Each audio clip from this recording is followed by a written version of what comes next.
I'm here today to talk to you about EFT and more effective ways to tap using movies and music.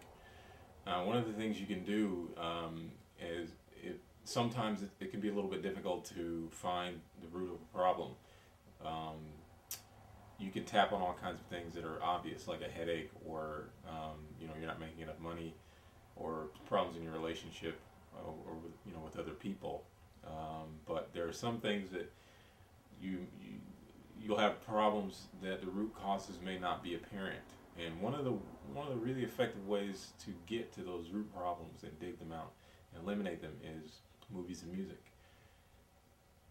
We attach a lot of emotions to movies and music. We'll see a film for the first time, let's say when you're a kid, and you watch it as an adult, and all these memories start to flood back, and you start to have these feelings come up, and you probably can't even describe what the feelings are, or you may not be able to describe what the feelings are, and you probably won't be able to know exactly where they're coming from. But when you first watch the film, there are things going on in your life that you are attaching to that film, and then when you go back and revisit it, all those old feelings are coming up, and those feelings are just thoughts as well. You have a feeling and a thought that goes along with it.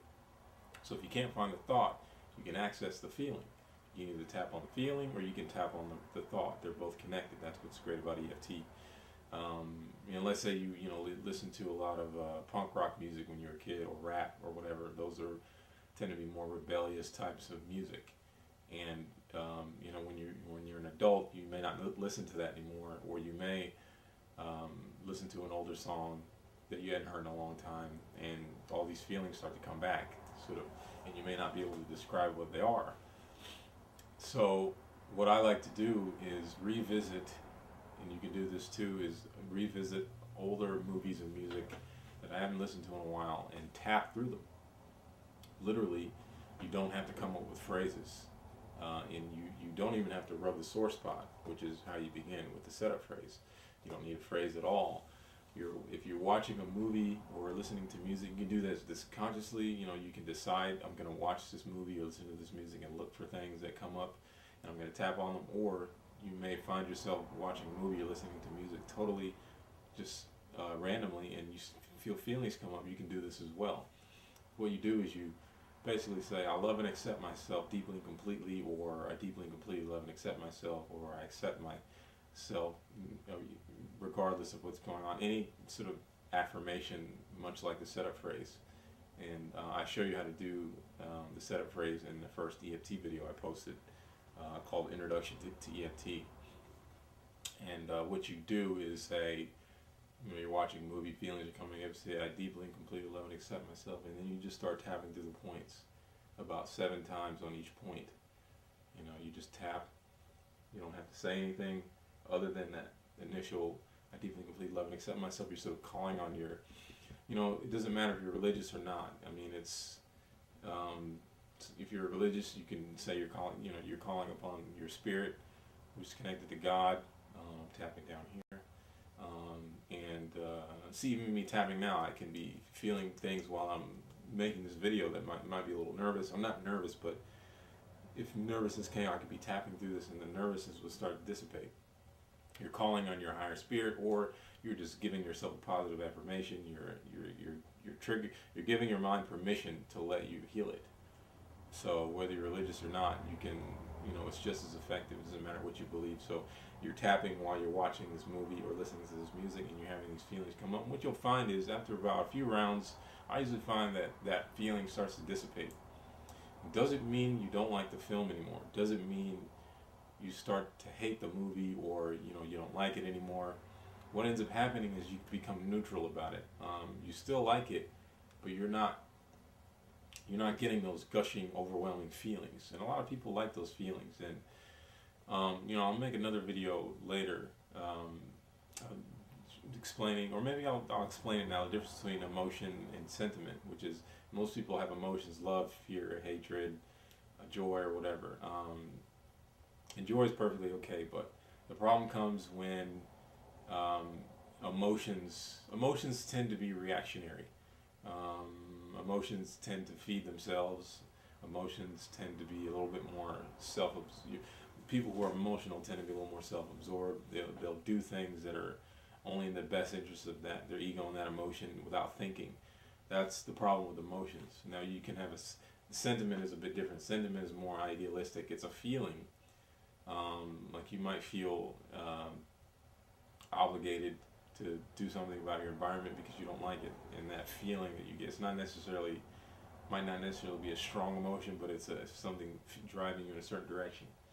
I think the misconception is that emotions are a good thing, and movies teach you to follow your heart, and very often your emotions and your heart are basically acting in a self-absorbed way. You're not thinking about your environment, you're not thinking about what your actions are doing to your surroundings or other people. You're not thinking about your future. A lot of people, they end up getting married on the spur of the moment because they feel something. They think they're in love, but it's just an emotion. It's just lust. They're not thinking about, oh, am I going to be able to survive this marriage? Is this really what I want? Or am I going to be able to afford this? What are the consequences? They don't think about that stuff. They only they're following their heart. You know what I mean? But following your heart can be a disaster. Following your real heart has a brain to it. It's sentiment. It's a feeling, but it's also being aware of how that feeling is going to affect you and other people. It's morality. It's basic morality. So when you're tapping on these movies and music, you're sort of dissipating these strong emotions that were there that aren't serving you.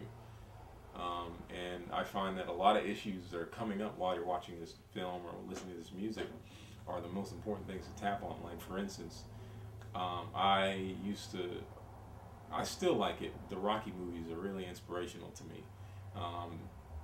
But I found when I would rewatch them, I'd get these strong feelings, like I wanted to go work out, and, Rocky's training, and it's like these, and it's, I basically sort of found out that I think a lot of that stuff, those feelings were more about sort of empowerment, that I wasn't feeling empowered, that I wanted to be empowered,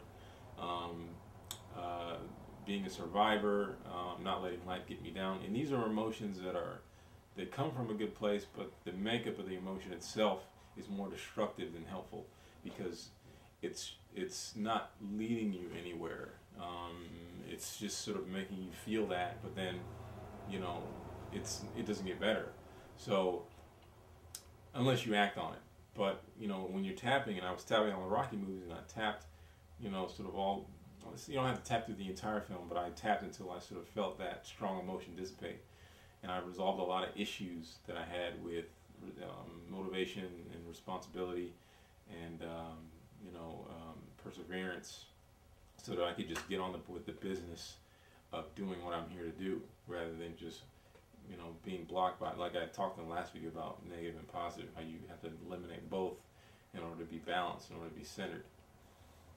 And music as well. Music, people get a lot of strong emotions when they listen to music, and those emotions are coming from something in the subconscious that is not serving you well.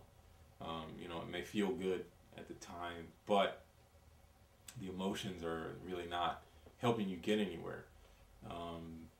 So I think that's a very important thing to tap on, and it's a very easy way to get to the root causes of problems that you may not be aware of. So the next time you watch a movie or listen to music and you feel yourself getting a strong emotion, realize that that's coming from something. It's not just coming from the music of the movie. It's coming from something in your past that is there, and it's sort of attached to the film, and it's not serving you. So, and it doesn't hurt to tap ever. Tapping, it's almost like some people may ask, well, what if you tap and there's nothing to tap on? It's like cleaning a clean room. Nothing happens. It stays clean. So it doesn't hurt to tap ever. Tapping only helps. So, I think it's important to be aware of, what you're watching. Not just movies, but the news. You may get a strong reaction on a news story. Tap through it. As soon as you do it, feel that emotion, tap. Just tap. You call it, I deeply and completely love and accept myself. And then just tap to all the points. Do that a few times, and then you'll feel lighter. You'll feel more balanced. You'll feel more centered. Emotions really just kind of throw you left and right. That's not a good thing. You're being controlled by the emotion rather than being in control of yourself, which is really where you need to be, I think. So try that, and I can pretty much guarantee you'll start to see some results in your life if you. I would even possibly even, you can either make a list. You can think of movies that you really think of movies you really like, movies that get a strong reaction out of you. Watch those. Sit down and watch them, and then just feel yourself getting emotion and start tapping through that stuff, and the music as well. Or when you're watching TV or the news or a sitcom, it doesn't matter. It could be anything. It doesn't even have to be a movie. It could be a situation you're in an argument, and the other person may think it's weird, and you have to tap that out. They think it's weird, but you can tap through the argument, and you'll feel centered, and they're totally crazy, doing what they're doing, and you're not reacting. So it's a good thing. I think you should try it.